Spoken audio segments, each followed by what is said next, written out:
Canes. Game 3 against the Rangers tonight. Canes down 0-2, but it's coming home to Raleigh. On the Heister Automotive Group hotline, we have Brian Boucher from TNT. He'll be covering the game tonight, and he joins us now. Brian, thank you very much for taking the time out of your prep to join us. I mean, we have to start with a former goaltender like yourself. How do you react? How difficult will it be for Pyotr Kochetkov to step in after essentially a month of not playing and in a must-win game face a team like the Rangers? Yeah, first off, great to be with you. Mm-hmm. It's going to be an early test. The first 10 minutes to me are going to be what you need to watch for Kochetkov. It's not easy when you've had a month off. You can practice as much as you want, but during this time of year, there are no morning skates. There is a lack of practice, so the amount of quality work that you can get that is similar to the game is tough to find. So, yeah, the first 10 minutes for Kochetkov to me is going to be critical. He's going to have to get out of it smoothly, and if he can do that, I think he'll be fine. But to me, I'm watching that first 10 minutes to see, one, if the team can defend well in front of him, limit the quality chances for the Rangers, allow him to kind of get his feet underneath him. And if he can do that, feel good about himself, kind of get into it, some good handles with his defensemen, some puck handles, and then take off from there. But yeah, I mean, it's nerve-wracking, no doubt. It's a must-win, and when you haven't played, the nerves go up even more. So keeping an eye on Kochetkov here early on tonight. And the other thing that's kind of plagued the Canes a bit is just poorly timed penalties, right? And in those first 10 minutes, you really don't want Kochetkov to have to face the man advantage. But looking at the past few games here, is there anything specific that you've seen the Rangers that they're doing on their power play that has given the Canes a little bit of trouble?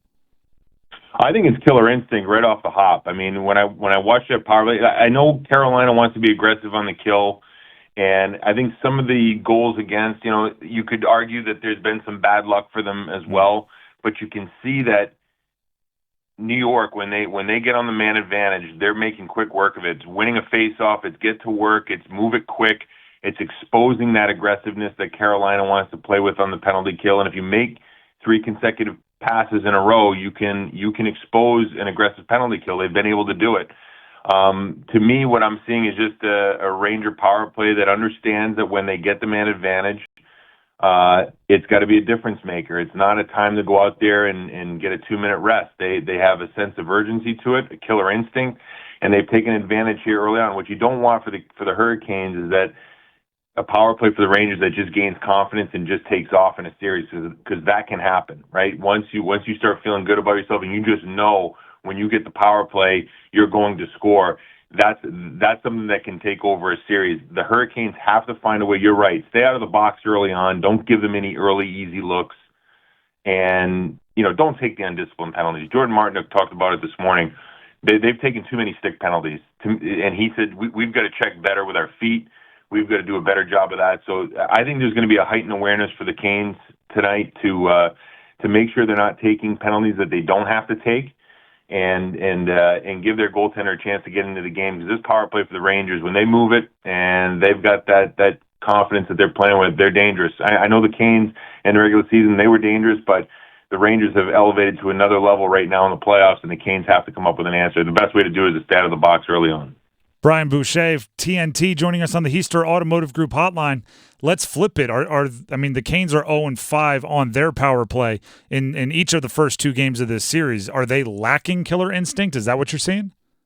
I feel that is the case. I think, I think 5-on-5, I think especially in game 2, they were good at getting pucks to the net, and bodies there, and I think they got to take that same approach on the power play. Like, when you get on the man advantage, you don't know how many power plays you're going to get in the playoffs. I mean, I know so far they've had 10 opportunities through 2 games, and the Rangers have had 9. To me, that's a lot of penalties through 2 games. I don't expect there to be that amount of penalties going forward, and typically I think penalties do go down as series get longer.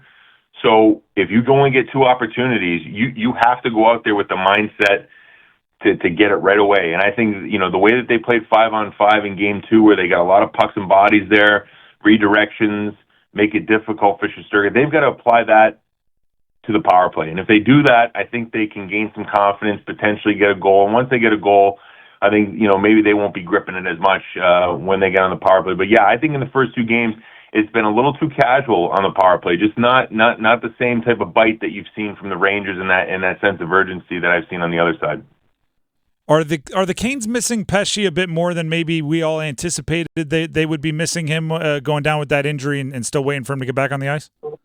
Well, I think he's a very important part to that back end for this team. I mean, for years, when we've looked at the Carolina Hurricanes, we've talked about their back end and how strong it is, and how important a role it plays, and why they're able to play an aggressive style. And Pesce's one of those guys. Yeah, I mean, when you're missing a guy like that, to me, it's it has a trickle down effect. Now you're putting other guys in situations perhaps where they could be exposed, especially when you get into a double overtime game. You have to play certain players in those situations. And look, Tony DeAngelo, I'm sure he's excited to play in this series, but I think if you had to get Rod Brind'Amour to bring out some truth serum, I mean, he would love to have Brett Pesce playing in this series. And I thought Jalen Chatfield was very good in that first round series against the Islanders. A different type of team, right? I think the Rangers are a little bit quicker. I think we're seeing that for Chatfield, it can be a little bit more difficult too against a team like the Rangers, who are quicker and more skilled. So, yeah, I mean, there are certain matchups that can be difficult. Having Pesce out of the lineup, I think, can expose them against a team like the Rangers. So, yeah, it's a big hole. There's no doubt about that. Brian Boucher, TNT, thank you for taking the time. Before we let you go, on game nights, we give all of our guests a chance to join our kind of fun competition here. We need a first goal scorer prediction from you and in what period it comes, but we're only talking Canes here. So first Canes goal scorer and in what period? Well, I think they're going to have to come out. They're going to have to get nasty. They're going to have to get in front of Shesterkin. They're going to have to play. They're going to have to play hard, and what better guy to do that than Jordan Martinook? I think Jordan Martinook gets this place going, and he scores in the first period, and it kind of eases the nerves that may be building in Canes fans. But, yeah, so I'll say Martinook first period, an ugly, greasy goal around the net. Party Marty gets the party started. I like it. Yeah. Brian, we appreciate you for taking the time. Have a great call tonight. All right, thanks a lot. Take care.